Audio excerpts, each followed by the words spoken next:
Hai, Assalamualaikum warahmatullahi wabarakatuh. Selamat datang di Suhada Official. Okey, hari ni saya nak buat satu video tutorial tentang thumbnail. Mesti korang tertanya-tanya kenapa nak buat video thumbnail hari ni.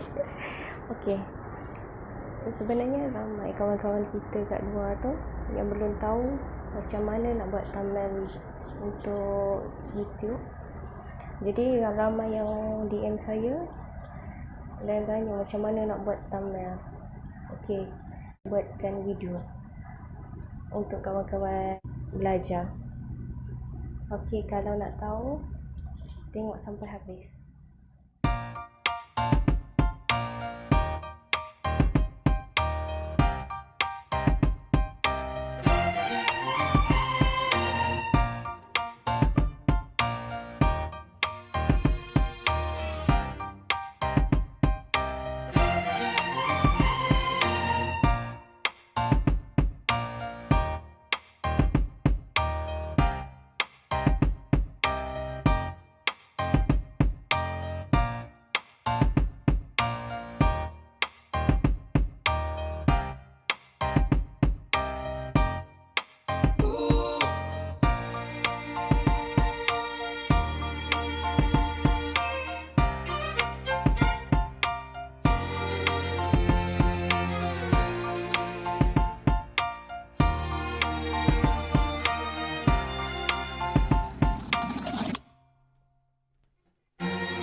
saja video tutorialnya.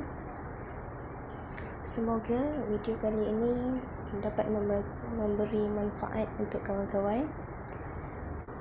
Jangan lupa subscribe, like, comment and share. Terima kasih.